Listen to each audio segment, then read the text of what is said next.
तो हेलो दोस्तों, नमस्कार। आप सभी का स्वागत है फिर से मेरे एक नए वीडियो में। तो फाइनली गाइस, कक्षा 12 वालों के लिए मैं ऑब्जेक्टिव क्वेश्चन लेकर आ चुका हूं, जो कि बहुत ही महत्वपूर्ण है। तो जितने भी ऑब्जेक्टिव क्वेश्चन मैं बताने वाला हूं, प्रश्न यहीं से बनेंगे। तो आप इस वीडियो को जरूर देखिए और चैनल पर नए हो चैनल को जरूर सब्सक्राइब कर दीजिए। चलिए हम वीडियो को यहीं से करेंगे स्टार्ट। तो यहाँ पर देख सकते हैं हमारा पहला क्वेश्चन है, काशी नागरी प्रचारिणी सभा की स्थापना की थी। तो इसके 4 ऑप्शन दिए रहेंगे पेपर में। तो पहला ऑप्शन देख सकते हैं, क है श्याम सुंदर दास। उसके बाद ख है गुलाब राय, ग है सुमित्रा नंदन पंत और ग है राय कृष्ण दास। तो इसका सही उत्तर हो जाएगा क वाला, श्याम सुंदर दास। अगला प्रश्न है, बाला बोधनी पत्रिका के संपादक थे। क है शिव प्रताप सितारे हिंद, ख है भारतेंद्र हरिश्चंद्र, ग है ठाकुर जगमोहन सिंह और घ है काशीनाथ खत्री। तो इसमें ख वाला आंसर सही हो जाएगा, भारतेंद्र हरिश्चंद्र। उसके बाद अगला प्रश्न देखेंगे, हरिश्चंद्र को भारतेंद्र की पदवी से सुशोभित किया गया। क है 1860 में, ख है 1865 में, ग है 1875 में और ग है 1880 में। तो इसका राइट आंसर हो जाएगा घ। सन 1880 में भारतेंद्र हरिश्चंद्र जी को पदवी से सुशोभित किया गया था। उसके बाद अगला प्रश्न है, महावीर प्रसाद द्विवेदी को किस स्थान ने आचार्य की उपाधि से सम्मानित किया। तो इसमें 4 ऑप्शन दिया गया है। क है हिंदी साहित्य सम्मेलन, ख है काशी नागरी प्रचारिणी सभा, ग है केंद्रीय शिक्षा संस्थान और ग है संपूर्णानंद विश्वविद्यालय। तो इसमें ख वाला ऑप्शन सही है, काशी नागरी प्रचारिणी सभा। उसके बाद अगला प्रश्न है, हिंदी साहित्य के आधुनिक काल को गद्य काल की संज्ञा किसने दी। तो इसमें 4 ऑप्शन दिया गया है। क है भारतेंद्र हरिश्चंद्र, ख है महावीर प्रसाद द्विवेदी, ग है आचार्य रामचंद्र शुक्ल और घ है बाबू श्याम सुंदर दास। तो इसमें ग वाला ऑप्शन सही हो जाएगा, आचार्य रामचंद्र शुक्ल।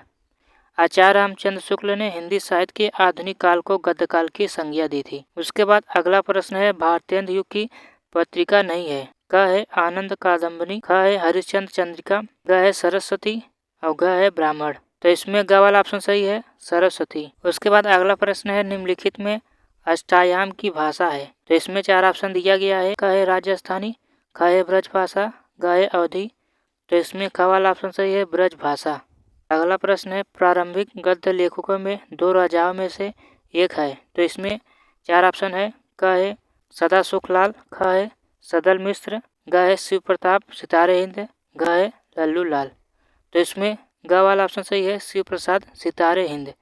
उसके बाद अगला प्रश्न है, भारतेंद्र युग के लेखक पत्रकार हैं। तो इसमें 4 ऑप्शन दिया गया है। बाल कृष्ण भट्ट, कन्हैयालाल मिश्र प्रभाकर, अध्यापक पूर्ण सिंह और घ है डॉक्टर संपूर्णानंद। तो इसमें क वाला ऑप्शन सही है, बाल कृष्ण भट्ट। उसके बाद अगला प्रश्न है, प्रजा हितैषी समाचार पत्र का संपादन किया है। तो इसमें 4 ऑप्शन दिया गया है। एक है हजारी प्रसाद द्विवेदी, उसके बाद राजा लक्ष्मण सिंह, सच्चिदानंद हीरानंद वासन अज्ञे, शिव प्रसाद सितारे हिंद। तो इसमें ख वाला ऑप्शन सही है, राजा लक्ष्मण सिंह। उसके बाद सरस्वती पत्रिका है, तो यह द्विवेदी युग की है। उसके बाद अगला प्रश्न है, ब्राह्मण पत्रिका के संपादक थे, प्रताप नारायण मिश्र थे। अगला प्रश्न है, आनंद कादम्बनी पत्रिका का संपादक करते थे। इसमें ब वाला ऑप्शन सही है, बद्री नारायण चौधरी प्रेमघन। उसके बाद अगला प्रश्न है, चंद्रकांता सनंती रचना है, तो यह द्विवेदी युग की है। उसके बाद सरस्वती पत्रिका के प्रथम संपादक हैं श्याम सुंदर दास। अगला प्रश्न है, हिंदी प्रदीप के संपादक थे बाल कृष्ण भट्ट। अगला प्रश्न है, भारतेंद्र युग के लेखक हैं प्रताप नारायण मिश्र। अगला प्रश्न है, नागरी प्रचारिणी सभा की स्थापना हुई थी भारतेंद्र युग में। अगला प्रश्न है, द्विवेदी युग और छायावादी युग दोनों युगों में लेखन कार्य करने वाले लेखक हैं। तो इसमें ग वाला ऑप्शन सही है, गुलाब राय। अगला प्रश्न है, द्विवेदी युग किस नाम पर पड़ा। तो यह महावीर प्रसाद के नाम पर पड़ा था। अगला प्रश्न है, द्विवेदी युग के निबंधकार हैं। तो इसमें घ वाला आंसर सही है, चंद्रधर शर्मा गुलेरी। अगला प्रश्न है, महावीर प्रसाद द्विवेदी जी सरस्वती पत्रिका के संपादक बने। तो इसमें क वाला ऑप्शन सही है, 1903 ईस्वी में। अगला प्रश्न है, दौलतपुर रायबरेली उत्तर प्रदेश जन्म स्थान है। तो इसमें क वाला ऑप्शन सही है, आचार्य महावीर प्रसाद द्विवेदी का। निम्नलिखित में से असत्य कथन है। तो इसमें घ वाला ऑप्शन सही है, प्रताप नारायण मिश्र हिंदी प्रदीप के संपादक थे। अगला प्रश्न है, निंदा रस निबंधकार के रचनाकार हैं। तो इसमें ग वाला ऑप्शन सही है, हरिशंकर परसाई। अगला प्रश्न है, वासुदेव शरण अग्रवाल द्वारा लिखित निबंध राष्ट्र का स्वरूप किस निबंध संग्रह से लिया गया है। इसमें ख वाला ऑप्शन सही है, पृथ्वी पुत्र। अगला प्रश्न है, चिंतामणि के रचनाकार हैं। तो इसमें ग वाला ऑप्शन सही है, आचार्य रामचंद्र शुक्ल। अगला प्रश्न है, शिक्षा का उद्देश्य निबंध संपूर्णानंद जी द्वारा लिखित किस निबंध संग्रह से संकलित है?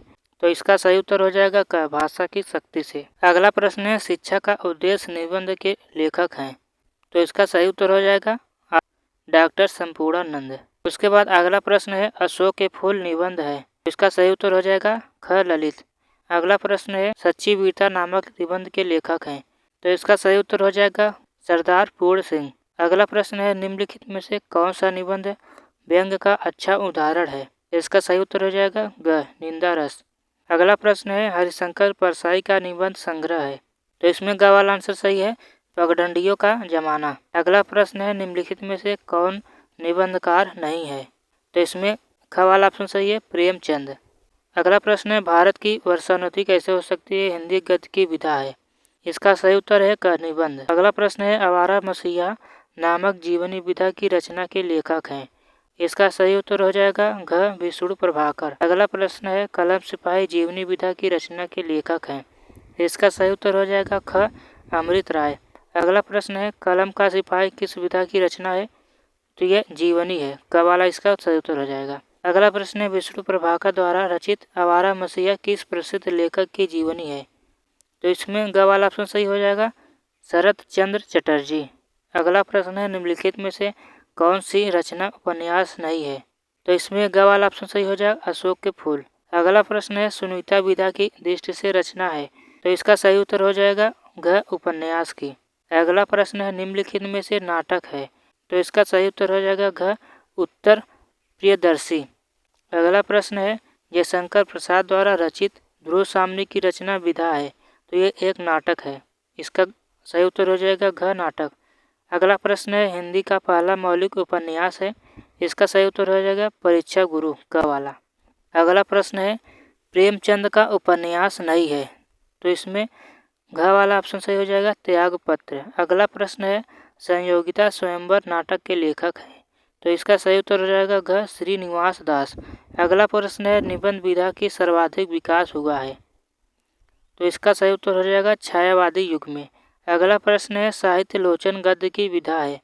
इसका सही उत्तर हो जाएगा ग, आलोचना। अगला प्रश्न है, मुंशी प्रेमचंद ने किस विधा को मानव चरित्र का चित्र मात्र कहा है? तो इसका सही उत्तर हो जाएगा कहानी को। अगला प्रश्न है, मधुआ कहानी के रचनाकार हैं? तो इसका सही उत्तर हो जाएगा घ, जयशंकर प्रसाद जी।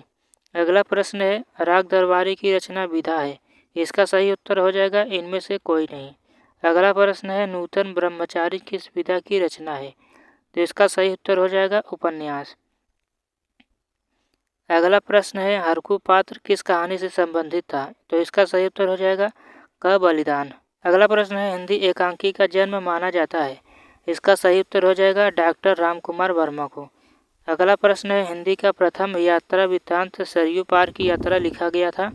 भारतेंद्र हरिश्चंद्र द्वारा। इसका सही उत्तर हो जाएगा क, भारतेंद्र हरिश्चंद्र द्वारा। अगला प्रश्न है, बड़ों के प्रेरणादायक कुछ पत्र के संकलनकर्ता हैं? इसका सही उत्तर हो जाएगा वियोगी हरि। अगला प्रश्न है, भागवती को हिंदी का प्रथम सामाजिक उपन्यास माना जाता है, इसके लेखक थे? तो इसके लेखक ग वाला सही हो जाएगा श्रद्धाराम फुलेरी। अगला प्रश्न है, केदारनाथ पांडे किस लेखक का वास्तविक नाम है? तो इसका सही उत्तर हो जाएगा राहुल सक्यतन का। अगला प्रश्न है, रॉबर्ट नर्सिंग होम में की रचना विधा है? तो ये रिपोर्टाज नामक की रचना है। अगला प्रश्न है, क्या भूलूं क्या याद करूं की रचना विधा है? तो यह एक आत्मकथा है, तो इसका उत्तर हो जाएगा ग वाला, आत्मकथा। अगला प्रश्न है, गद्य विधा की दृष्टि से आत्मकथा है? इसका उत्तर ग वाला सही हो जाएगा नीड़ का निर्माण फिर। अगला प्रश्न है, त्रिवेणी किस विधा की रचना है? तो यह एक आलोचना है। अगला प्रश्न है, रिपोर्टाज के लेखक हैं? तो इसका सही उत्तर हो जाएगा विष्णुकांत शास्त्री। अगला प्रश्न है, चारुचंद्र लेख की विधा है? उपन्यास। अगला प्रश्न है, स्मरण लेखन का प्रारंभ किस प्रमुख लेखक से माना जाता है? तो इसका सही उत्तर हो जाएगा क वाला, बाल मुकुंदन गुप्त। अगला प्रश्न है, निम्नलिखित में से छायोदत्तर काल के समालोचक नहीं है? तो इसका सही उत्तर हो जाएगा ग वाला, बाबू गुलाब राय। अगला प्रश्न है निम्नलिखित में से कौन पत्रिका नहीं है? तो इसका उत्तर ख वाला सही हो जाएगा। भारत दुर्दशा ये एक पत्रिका नहीं है। अगला प्रश्न है दी मैडमैन का पगला नाम से हिंदी में अनुवाद किया। इसमें ख वाला उत्तर सही है, राकेश दास। गद्य की किस विधा में काल्पनिक प्रसंगों का स्थान नहीं है? तो इसमें सही उत्तर हो जाएगा आत्मकथा। अगला प्रश्न है छायोत्तर काल के लेखक हैं। तो इसका सही उत्तर हो जाएगा क विद्यानिवास मिश्र। अगला प्रश्न है छायोत्तर युग के गद्य के लेखक हैं। तो इसका सही उत्तर हो जाएगा वासुदेव शरण अग्रवाल। अगला प्रश्न है सन 1957 में पद्म भूषण से अलंकृत हुए। तो इसमें सही उत्तर हो जाएगा घ हजारी प्रसाद द्विवेदी। अगला प्रश्न है चिंतामणि की गद्य विधा है। तो इसका सही उत्तर हो जाएगा ग निबंध। अगला प्रश्न है निम्नलिखित में से नाटककार हैं। तो इसमें ख वाला ऑप्शन सही हो जाएगा मोहन राकेश। अगला प्रश्न है मोहन राकेश रचनाकार हैं। इसका उत्तर सही हो जाएगा ख शुक्लोत्तर युग के। अगला प्रश्न है निम्नलिखित में से जीवनी है। तो इसमें जीवनी आवारा मसीहा है। आज का वीडियो हम यही करेंगे एंड मिलते हैं अगले वीडियो में। तब तक के लिए धन्यवाद। जय हिंद।